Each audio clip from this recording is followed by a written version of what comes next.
Hello guys, and welcome to Casino Quest. I have Color up here. We are collaborating on a series to kind of educate, content creators, people, players that want a little more depth from the dealer perspective. Yeah. What dealers have to deal with, how they manage their players, this kind of thing.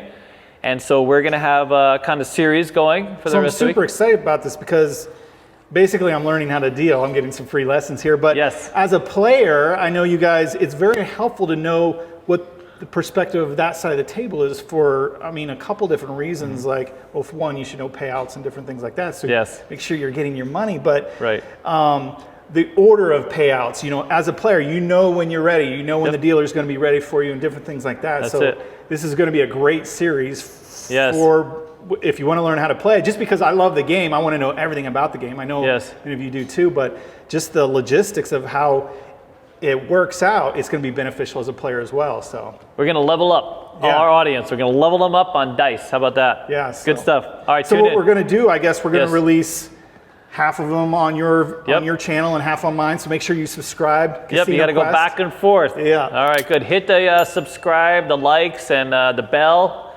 You should be subscribed to these guys already right. anyway. So this is going to be an awesome series. Yeah. Fantastic. So here we are, we're back on the table. So what I'm gonna do first is I'm gonna introduce sort of the game, okay? Sort of the whole table itself. We'll sort of break it down. So, a little deeper understanding of the table. So there's three major sections of the table. Okay. So you have the stick person, which is essentially first base, the stick or the center action. Then you have second base. I'm on third base. And then of course you see there's, you have the proposition area, which we all know, in the center of the table. On both sides you have mirror reflections of each other, which cover sort of the main betting areas and where people stand and where they play. And now we're still going to add to it the rest of the table. So starting from the rail, we have the bumper or the rail that people lean on. Mm-hmm. Most casinos don't want you to have phones or jackets or anything sort of getting in the way of the game itself. Then you have the racks, where people keep their money, where they can manage their money, and everybody gets essentially 2 racks to help them. And we both talked about sort of money management, and the rail gives you that opportunity left to right, unless you have so many chips, you run out of space. But for the most part, here's a great opportunity to manage your money, manage your bankroll. Okay.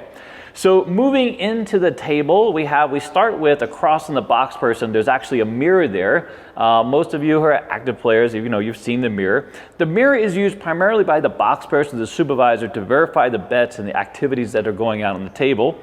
But dealers also, you will use the mirror, especially if I have someone across from me, they have a stack that's a little weird and I can't figure it out. I can use the mirror to help me kind of determine what I need to pay them, how I need to process their bets, that type of thing. Okay. So here we have the felt, the layout itself. Now this layout is a microfiber layout. It's a fairly new type of layout, and it's a bit scratchy, but it's still kind of smooth. They have quite a few different layouts. I know there's a lot of people out there that like to move the dice a little differently. They like a different feel of the layout. So they have a leatherette surface now that they sell. They have this polyester. The original layouts were wool, so wool is still used.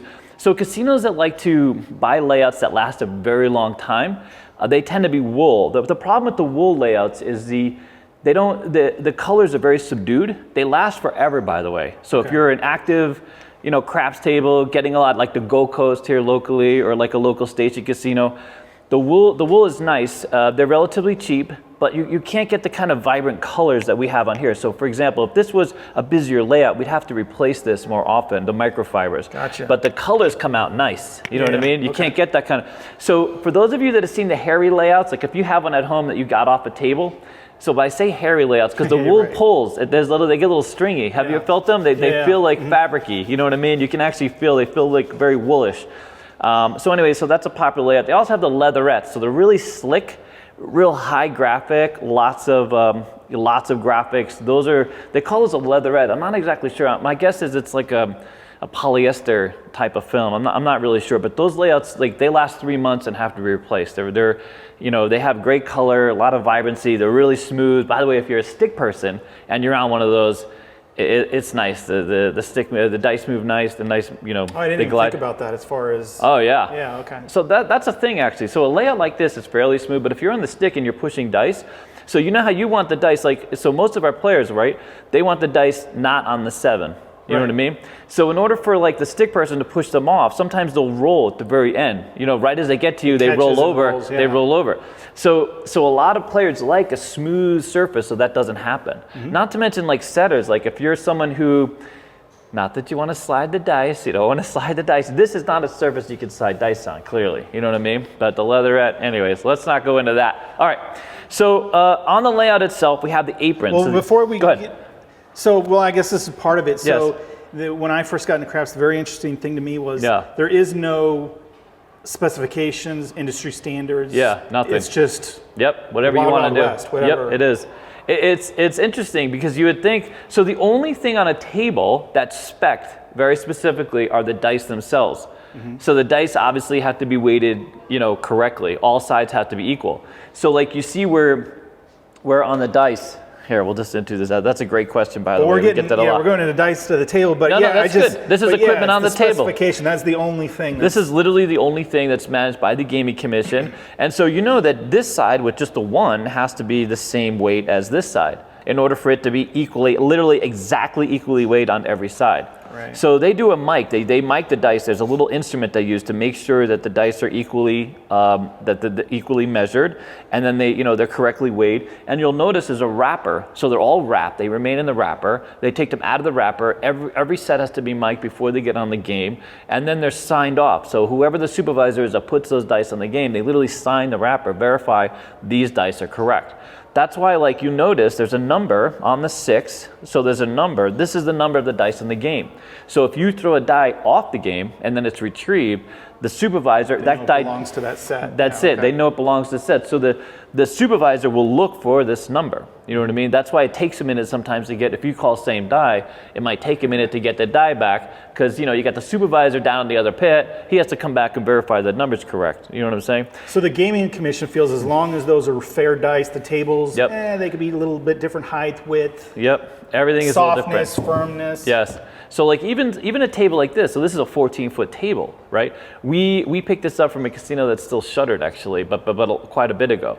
You've noticed that there's a lot more 12-foot tables or even shorter tables depending upon what it is. But even this, you know, like we had a conversation yesterday about sort of, you know, how high the table is, and that changes. And in fact, you know, this setting especially, like if you go to a table and look around at the number, so here we have 1, 2, 3, 4, 5, 6, 7, 8, 9, 10 and a half spots. You're not getting 10 people, or at least 10 and a half people, especially average American people, right? You know what I mean? Right. Maybe 6, 7, you know what I'm saying? Sure. But they love these smaller tables because they're easier to move, they're easier to manage on a casino floor. Okay. You know, it forces the action to stay manageable. You know what I'm saying? But this used to be the old standard, even bigger tables than this. You wanted to get as many people around the table as possible, but that's no longer, you know, that's no longer optimum, you know, as far as, but yeah, the layouts are all different. The even the ribbing, you know, everything, all of it. I don't know of anything besides the dice. 5 diamonds and a lot I see are 7. And, really, you cut it down. Yeah, high. Okay, yeah. So it all changes. They used to have, back in the day, this was a squared thing. They use better materials now that are more flexible, but back in the day they didn't have the same level, the same quality material. And so there was always a square. There was always a part where this area was sort of, you know, cut. And a lot of setters back in the day used to aim for that cut, because if you hit that cut, you basically avoided the diamonds. Okay. You know what I'm saying? Okay, if you hit that cut exactly, it would just drop, the dice would drop, and bam, you just now that's no longer a thing, obviously, because they have better fabrics. But yeah, that's. I have been told that is maybe one of the reasons that all tables are different, is to discourage the setters, because they can't practice on tables because but that's just a theory. That is a theory. You know, that is just a theory, by the way. I've heard, you can't imagine all the stuff I've heard over the course of my career. I can imagine. I get people who, that's a lot of the first question. So a lot of YouTubers now that learn how to play online, you know, and that's kind of why we're here. You know, we want to, you know, help these, you know, YouTube or content creators sort of, you know, understand the game, different level, right? And sort of add their expertise. Yeah, I mean, I've taught, you know, some basics in the best of my knowledge, but I mean, 20, how many years? 29 years. There you go, 30 years of September. experience. So I'm coming here for the real knowledge, the real thing. So we're really going to help everyone and up the game a little bit. But up the game, yeah. So some casinos now have a ribbing. You would think that would be required. Like that would have been interesting back in the day, but it's really annoying for a stick person or the dealers. So there's a few casinos that have a rib. There's on the layout itself has like a little rib, and so if you try to slide the dice, it'll jump over that rib and force the dice to to turn over, kind of thing. You know what I mean? But it's really annoying. Not a lot of casinos have. And you notice, like, even this layout, we don't have a big 6 and 8 on this. A lot of casinos got rid of the big 6 and 8. We also don't have different types of prop bets. There's the world bet for on this layout is not clearly world or whirl. So that's it. It's both. It's both. And anybody that tells you it's not both, it is both. Downtown, yes. I verified it was both. In multiple casinos, they both had either or. Either or. So no one. So it used to be called a whirly bet, even back in the day. So and then people started referring it to as around the world kind of thing, which it's not. I don't know how that changed, but at one point it was a whirly bet. That was a thing. So you whirled the numbers instead of like turn or on the turn or on the hop. You whirled the numbers. But both expressions, if you look at tables now, they actually have like a globe that says whirled bet. So they've run with it. There's no hard and fast. People come out and they bet the midnight. For example. And so we as dealers are trained to, we have to call it 12. So we have to repeat the bet and book the bet as an exact thing. We can't use like someone's slang because the slang changes. Alex has his shocker, shocker bet, ace deuce. That's not like a standardized thing. But people come up and they have all sorts of names or things that they've learned in other markets that don't necessarily apply here. I always talk about the snake eyes. Like, how do you know the snake eyes are perfect dots? Maybe they have a weird cockeyed, eye. It's an ace deuce kind of thing. You know what I mean?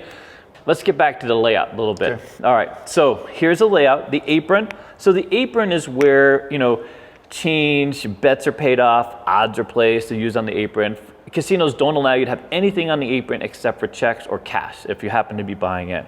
And we'll go over that sort of the buy-in process just so you can be more demonstrative. So I can't keep my few chips back here. No. I need to keep them up in the rail. You always have to have it. And you'll hear a supervisor will come up to a dealer. That's one of the things, knowing like sort of all the parts of the game, because the supervisor will tell you, hey, that needs to get off the apron. So this is the apron. You follow? Mm-hmm. So everything is referred to very specifically, what it is so that the dealer can pay attention and respond appropriately. All right, so coming in from the apron, obviously you have the main betting area, and this area of the game is managed by the base dealer. The stick person manages the proposition area of the game, the center action of the game. The stickman also will provide sort of verbal assistance to the dealer. So whoever's working on the stick will help the dealers verify the bets, verify the accuracy. And then of course you have a box person. The box person is responsible for the change, marker play, bills and credits, managing the bankroll, and they are the authority on the game. You know what I mean? Okay. Now if there's no boxman, or the second in charge of a craps table, essentially the stick person, because the stick person is, the base dealers are sort of bent over managing bets, and so it falls to the stick person to have like a sort of an eagle eye, the overview of the game. So they're responsible for, verifying that things are accurate as well. You notice a lot of games in town no longer have. Starting to get rid of them, get rid of the box person. So it takes away a little bit from the game. We in our forums, we started asking people, what's their take on that? Some people don't like box people. If you're someone who doesn't like, because a box person, if you're an old school player and you've been around playing, craps a lot of time, this is the guy that's going to hassle you if for whatever reason, you have an issue. But at the same time, this is also the guy that's going to protect your money, that makes sure you get paid correctly, make sure your bets are placed well. You follow? It's good. It's good. In my opinion, I have two opinions on the matter. As a dealer, I just see it as a lost job, unfortunately. As a lost job. No. Yeah, I didn't think about the specifics, but yeah. Okay. So here's interesting fact. So I worked as an auditor for a casino property, and I watched one shift lose $800 on one base of one craps table. They didn't have a box person. They were looking into sort of this. He was just repeating mistakes? No. So it's amazing. Like if you play enough on a very active, busy craps game, dealers make mistakes, lots of mistakes. On blackjack, blackjack has very specific spots around the table, right? It's very easy to sort of zero in and verify and make sure that every one of those spots is correct. Because you have one stack of checks, maybe two if someone splits, doubles down. But for the most part, the dealers are taught to size in, equal stacks. It's much easier to sort of confirm the payouts. As we go around and I show you, it's so easy to miss a check, drop a check, even for players. That's why it's great that, when you're educating players on what it pays, where your money is on the table, because a lot of people just don't have this information. And so if let's say, for example, points 4 10, you know, and so if I go out and I pay this only $20, you know what I'm saying? If you don't know better, you just pick it up. You know what I mean? Right. If you don't know what the odds on the 4 pay, you don't know that I shorted you. And maybe I did it by accident. Maybe the check stuck. You know what I'm saying? Maybe I'm a new dealer. Maybe I don't know. Whatever the case is, but it's amazing. So just me, you know, having time in the business, having been a supervisor, this kind of thing, I can go on any game. Me and you can one time take a tour of a casino, and we can identify in 20 minutes time. I will identify $100 of mistakes on a crap table, almost guaranteed. It's you know, that's why we want people to know which, you know, what they're playing. Yeah, as a player, you don't. I mean, obviously, we don't mind too much of the casinos shorting themselves, but as a player, I've caught many a dealer, you know, shorting me. And you have to be like, you know what? It's like, but beyond that, you know what's amazing is the $800 that was actually on the player side. Okay. So here's what happens when dealers aren't sure. They would rather give the player the benefit because they don't want the hassle of it. You know what I'm saying? Okay. Not all dealers, but you know. So it's what happens is, so let's say for example, you now, instead of making a bet, here's one, $45. Let's say you make this as a place bet on the line on the point of 4. So that's not an atypical bet. Like, you know, on the 4 you might have 10, 25, 50, this kind of thing. So now I have a $45 bet. What do I pay that? So if I'm a dealer, so I know that I'm going to charge it probably $2 juice. I'm going to actually pay it as an automatic buy. I'm going to pay it 90, right? 45 times 2, 90 minus $2. I'm going to give you 88 bucks. But I've been a dealer a long time. Right. Instead of doing that, I might pay that differently. You know what I'm saying? Because I've been confronted by a new type of bet. I have other bets on the table. I need to get around the layout. So maybe I just go out 45, 90, and I move on with my life. You follow?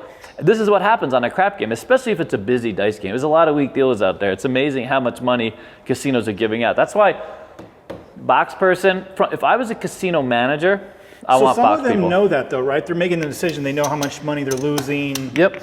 Mistakes, and they're going, well, you know what? It's important to have a box man, or we can deal with the mistakes, right? They're making a decision because they know. They are. It's an odd take on. It's one thing that I don't understand completely. I realize that, you know, a boxman's makes a decent wage, and there's, you know, the insurance part of it and all those other costs that go into, you know, having that person sit there. But I actually think a boxman adds to the game. Insurers sort of, you know, what about when you get up into a table and you have a situation where, you know, you have someone who's just not willing to roll. They're doing practice rolls and they're taking up a lot of time, or they're creating a hassle for the other bettors, or they're interfering with sort of the rolls, the action of the game. A box person can nip that in the bud. As a dealer, I really don't have the authority or presence to do that, right? So I don't want to like piss off my players, so I let things go until the very last minute kind of thing. You follow? With a box person, not me personally, man. Me personally, I'm on it. You know what I mean? Right, sure. But a lot of dealers feel a bit intimidated, especially if somebody comes up and you know what really sucks is when the person that's creating the most problems is the guy tipping you. You know what I'm saying? Like someone comes up and they're tipping you, but that's the guy that's taking away from your game. That's the guy who's creating all these, you know, hassles. And a lot of times players will tip when they know they're going to be, you know, difficult. Okay. When they know that for whatever reason their dynamic or whatever they're playing in a game is difficult. And so they'll start out with a tip to kind of gain some favor with the dealer. And now what are you going to do? You know, you don't want to risk losing that tip. But if you have a box person, the box person can be the bad guy. You know what I mean? Disputes, boxman number 1. You said in lieu of that, stickman kind of number 2. Yeah. So the stick person is sort of the fallback. You know what I mean? The stick person maintains sort of the pace of the game. The dice normally obviously go one way or the other, right? The stick person is primarily responsible for watching the side of the game that the dice fall on, right? The other side of the game is usually the purview of the box person. The box person will watch the opposite side of the game because it's easier when you're moving the dice to watch, you know, the side that the dice land. If you don't have a box person, the stick person has to watch sort of both sides. The other thing that happens without a box person is whoever the opposite dealer is, they're doing what's called hawking the dice. They're actually watching the dice as it rolls to the other side. So which is considered, you know, not a thing. As a base dealer, you want to focus on your side. You don't want to follow the dice, because if you're watching the other side, the people here could be exactly, you know what I mean, taking money for you and taking away for your game protection, right? So dice, believe it or not, is a lot of game protection in play. Blackjack, you know, we teach our dealers to sort of walk the game back and forth, but it's not a huge area, right? It's just this, you know, it's an arc of a game in front of you. Dice, you got a lot of things. You have a lot of center action. You have money that you're moving into here.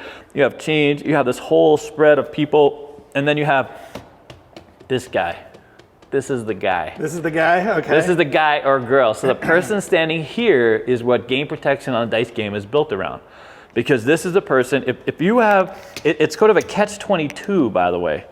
So the catch-22 with this person is, not to say that they're the cheater, but they're the ones that tend to make the most mistakes with regards to like sort of how the play, rolls out. So here, they're the one that makes the most mistakes? Oh yes, and this is what do will they cause. feel like they want to be next to a dealer because they're looking for help or instruction? Or? That's it. So two things. So if you like to shoot or you do a lot of prop action, you're next to stick, basically, right? The setters like to be next to stick because they don't have to so much to throw. But this person typically is a DC better. Yeah, I was going to bring up. I didn't know it was a beginner. I thought it was more. It had to do with a don't player maybe. Yeah, this is where you can reach it. It's very difficult. That's right. So if I have a don't player in the game, I'm going to ask them to come here, even though I don't want them here. Gotcha. Okay. So I want them to be here because I don't want to have to hand off all this all the way over here and hurt my back. You know what I mean? And just get all weird. But this guy, okay, this is the guy. Okay, so let's say imagine not all the time because this person might just be a pass line better, and that's fine. No worries. When it comes to game protection, the guy that bets here, right? So let's say, for example, any of the numbers that's rolled in 9, right? If as a dealer, we're taught to move this behind the 9 first after we take money, but we move this first, okay? The reason for that is it's easy to forget this bet. It's easy to forget this bet. And now this person, it's less common. Yep, yeah, it's less common. And this is someone who's, let's say, they're hanging here, they're dropping, picking up, dropping, picking up, right? So let's say I forgot to move this bet. Now I go back to this bet and I'm like, wow, was it there? Was it not there? What happened? And then the guy's like, well, maybe they forgot it too. And now they came down, while I'm working over here, they came down with this.